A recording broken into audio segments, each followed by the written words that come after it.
Hello everyone, welcome to Capartech. Let's talk a bit today on Git. I learned that many of you do have issues on a number of Git commands, and that is where this session begins. Here we will talk about some of the Git related problems and how to work on it, some of the important Git related commands. If you like this session, please press on like button and let me know your feedback as well, so that in case if any improvement is needed, certainly I'm going to make it. So let me just quickly share my screen and get started. This session will be mostly along with the demo part and the installation of Git, along with some of the very important commands which everyone looks for whenever they look onto Git, whenever they want to learn Git. Some of the very important commands which anyone want to know in order to work on Git, I'm going to talk about that. So now to begin with, the first thing which will be, you have to install Git in your machine.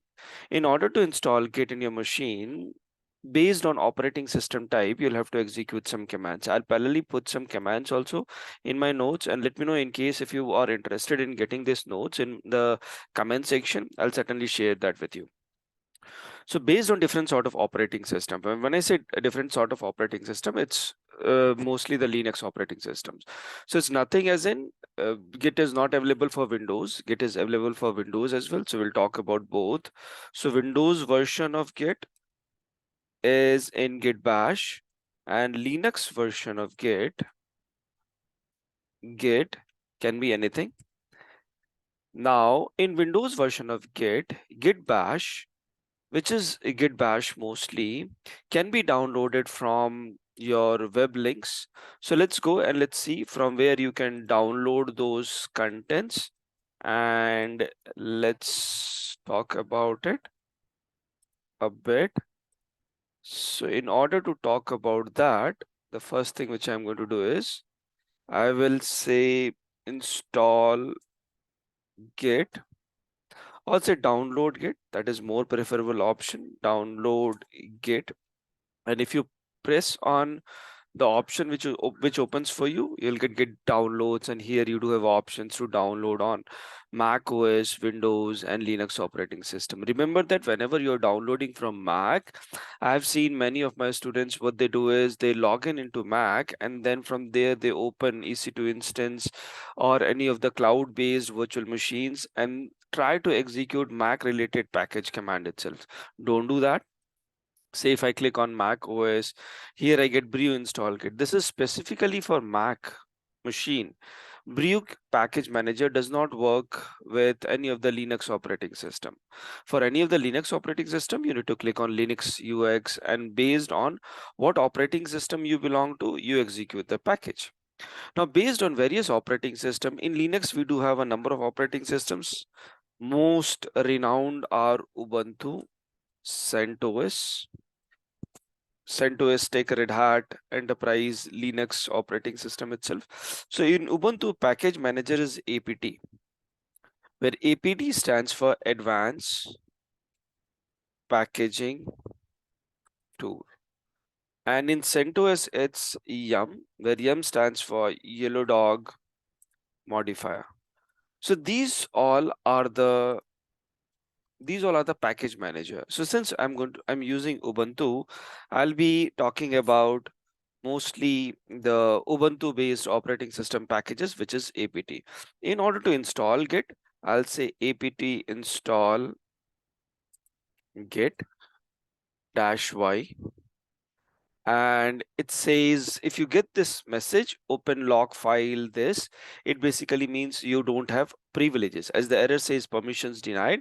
So I need to associate some important permissions to it, and in order to associate important permissions, execute sudo su. Sudo su is another Linux command by means of which you will attain root user privileges. Like the way you can see now, initially the user was Ubuntu, but it's been changed to root. So whenever you see this kind of prompt, wherein the first, in this sort of prompt, the first term points to which user ID you're logged in with, and this is the IP address of your machine. This IP address is not changing even though I'm getting converted from Ubuntu to root, just the user is changed now from Ubuntu to root. Now here when I'm root, I'll be able to execute now apt command. The first thing which you do is in Ubuntu machine, and it's always recommended, execute command apt update. And when you execute apt update, it's going to update your operating system, your machine, with all latest packages which you actually need, right? And when you are done with this, after that you install command apt install get with a flag y. And when you do this, if it's not installed, like for me, it's already installed. That is the reason it says 0 upgraded, 0 newly installed. But for you, it will not, if it's not installed, then it will certainly install it.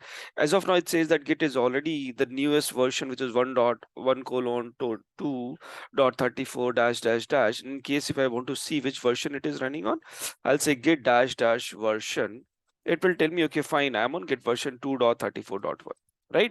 So this is 2.34.1, which is the latest version of Git as of now available in the market.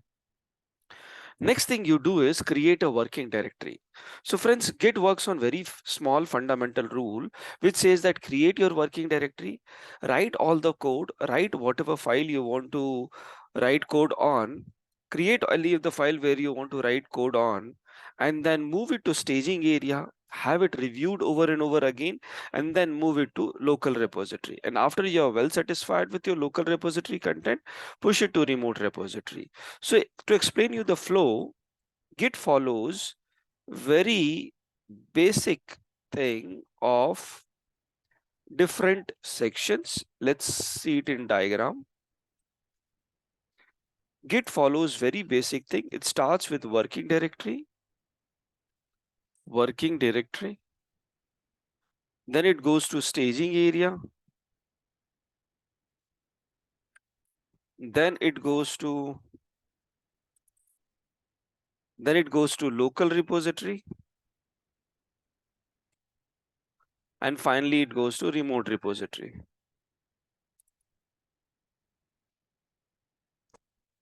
In working directory, you will create your various sort of files. In working directory, you will create your various sort of files. File 1, for example, which has to eventually move from working directory to staging area. So in order to move file 1 from working directory to index or staging area, I'll have to execute certain command, but it's evident then they have to move from one stage to another stage. So let's see that. This is the flow, friends. It has to move from one stage to another stage.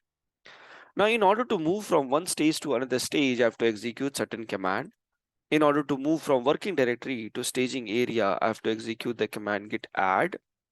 And in case if you have more than one file, then dot is the best option, because you do not want to write each of the file name one after the other, separated by white space, to move from one area to another area, from working directory to staging area. Staging area is also known as index area. So you can call this as index area as well. Index area. Now this has to move from one area to another area, from working directory to index area or staging area, and from there to local repository and then to remote repository. In order to move your file, multiple files all together from working directory to staging area, it's not as in you cannot move one file at a time. Yes, you can move. In that case, you have to write git add and file name. If you want to move one file at a time, then you have to write git add and file name, right? And again, in order to move all those, but again, when you execute git add or git add file name, file whatever you want to commit to local repository comes to staging area or index area. Now from here, from staging area to index area, it cannot be one file at a time. Whatever files you do have in staging area or index area moves to local repository, that is for sure. In order to move from index area or staging area, it takes the command which is git commit, and you have to give a commit message as well, which is pretty much important, because by commit message, you will be able to tell all the audience that for what you are making this commit. Just let's put some commit message for now, say first commit, but you can give some meaningful commit message also when you're moving from one index area or one location to another location. And finally, from local repository, which is still local to you, you have to move it to remote repository so that other team members or anyone else who want to review your code can review it. Now, in order to move that, you have to execute the command git push, and you say -u origin and the name of the branch where you want to move. Say the branch name. Let's write it like this for now. And I'll certainly make more videos wherein I'll show you how to create the branches, what are the issues you get when you create branches, right? So you will get to know that as well. And that time I will also show you how this command executes. So in order to show you in a better way, I'll put it like this so that you get to know about full command rather than half of the command. Okay, fair enough. So now let's make it more colorful so that it will look attractive. And let's put something in this also. Okay. Now what I'm going to do is I'm actually going to show you how this thing flows from one directory, how working directory can be created. In Linux, the working directory is nothing but any of the directory where you start putting your files, or same goes to Windows also. But in Windows, we call it as folder. In case of Linux, we'll call it as directory. Now let's create that. Let's start creating that directory. In order to create directory in case of Linux, the command is mkdir, which says make directory, and give it a path. Say I'm giving a path git YouTube demo. I'm giving a path. Now, in order to change and get into this directory, I will execute the command cd. Cd stands for change directory. By this way, I'm entering into git YouTube demo directory. Hit enter. Now, as of now, this directory is empty, right? Now, in order to create any file or in order to initialize version controlling in this specific directory, I have to execute a command. The first thing will be to initialize version controlling. I'll write that command also here. Some important commands which you must know, which is git init. This git init will initialize this. What it will do? It will initialize version controlling on any directory. Okay, so now hit git init, and as you hit git init, what it says, you have created one empty git repository in this, but you are also getting this messages. So you can just suppress this message by creating some username or password. So you copy this command and you say user.email and give some email. So for example, my email, you can write any of the email ID. So test@email.com. And after that, you can give your name also, user date dot name also, and you will be able to see those names as well. In order to, in case if you want to see what you have created, git config offers wide variety of commands. So in case if you want to see, you see git config offers wide variety of commands. If you want to see what is the part of it, what actually you want to do, you will be able to do that, right? If you want to see everything what you have written as of now, you can do that by executing some of the commands, which is git config dash dash global dash dash list, so that you can get to know everything, right? So this is your Bible, friends. This is your everything. If you want to see anything, you come to this place and it will give you everything. Git config or git dash dash help gives you details of all the command, whatever you need to execute there in Git. Okay. So now I have already created my configuration username and password. I have suppressed those messages. Next thing is, since I have executed git command, git init command, it would have created .git as the directory.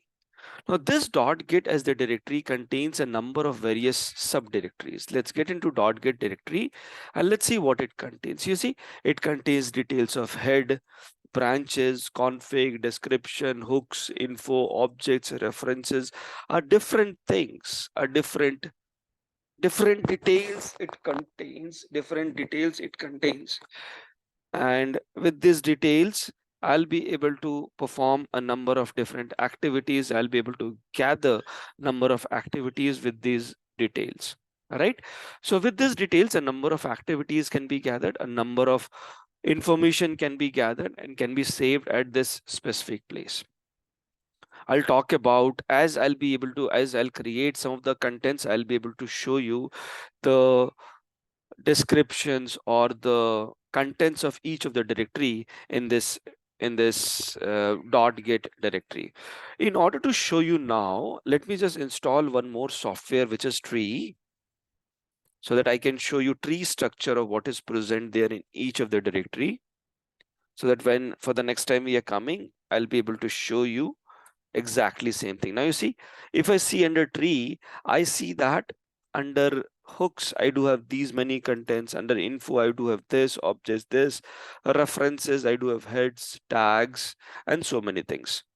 As I'll create some files or I'll perform some commits, I'll show you the changes. As of now, it's 9 directories, 17 files. Certainly you will feel some changes. Certainly you will see some changes after after some actual implementation of command happens. Now I'll go back to my YouTube demo directory by executing cd space dot dot. Again, it's a Linux command by means of which I can step back to a directory. So now when I stepped back, I am again in git YouTube demo directory. The first thing which I have to do is I have to create a file. For that, I'll execute a basic Linux command, which is touch. And touch is the command which is used to create empty git directory. Sorry, empty directory in case of Linux. So touch is used to create, and touch the name of file. I'm sorry, touch is used to create empty file in Linux. Empty file creation in Linux. Okay. So now I'm going to create empty file, give it a name, say file1. Fine. I've created empty file. If I do a ls now, it says that I do have a file which is file1 present, but it does not contain anything. It's empty. As you can see now, this is empty. I have to write something. In order to write, you see the prompt changed. As of now, when I opened it, let me just take you back here. When I execute VI is one of the editor in Linux. So when I'm using VI editor to open the file, which is file1, as I get into, see the left bottom, it says file1. But in order to start writing, I have to press I, which is the insert keyword in my system, in my laptop. So as I press I, the prompt changed from file1 to insert. And here I have to write something. This is my file. Consider it as some line of code which you want to add it to staging area and finally commit it to your local repository. In order to do that, I am going to save it. In order to save it, I pressed escape button, then colon, and then WQ, by means of which I'll be able to save and come out of this file. Saved and came out of this file. After that, if I execute the command git status, so git status is very powerful command, friends. By using git status, I'll be able to see what is the current state of my file, where my file is present. As of now, if I execute git status, it says that the file, which is file1, is undragged and it's not moved to staging area or index area as of now. In order to move it to staging area or index area, I can execute either git add dot as the command, as I was showing you in the in paint, the picture which I created in paint, or you can give the file name specific. If you do have more than one files, say 10 files, 20 files, and if you want to take all the files together from your working directory to staging area, certainly you will execute the command git add dot, so that you no need to take that pain of moving one file at a time. You can move, but if you have lesser number of files, or in case out of 20 you want to just take 5 files, then you have to execute the command git add, and after that each of the file name with a white space with it. Okay, so I'll use git add file1 as of now, hit enter. As I hit enter and as I execute git status, you see initially the message which I was getting is untracked file and the color of the file was red, but now it says changes are ready to be committed. Now it's tracked because it's in staging area now. Now when it's in staging area, I can see that it says changes are ready to be committed. Even the color is changed now from red to green. Now the next thing which comes is to commit, so that the file moves to local repository. I'll execute the command git commit dash m and I'll say, okay, fine, this is my first commit. You can give some more meaningful messages in order to see that you have made a commit and the commit is ready to be moved to production environment.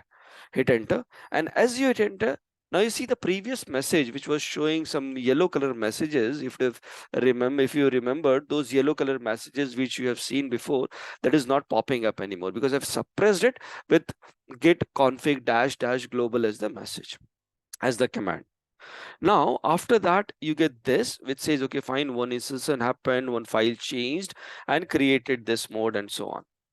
Now when you see this, if you execute git status command, it says nothing is there, everything is clean, and basically it has moved the file to your local repository. In order to see if my local repository contains file or not, the command is git ls dash files, and as I hit enter, it shows that the file one is present in my local repository. So git ls dash files will show you content of your local repository only, and ls will show you the file which is present in your working directory. So ls and get ls dash files, right? So friends, this is one of the few of the important commands. Please provide your feedback. If you want to know few more of the details, I'll stay in touch with you. I'll provide more and more videos of similar kind so that you get benefited from my experience. Thank you, everyone.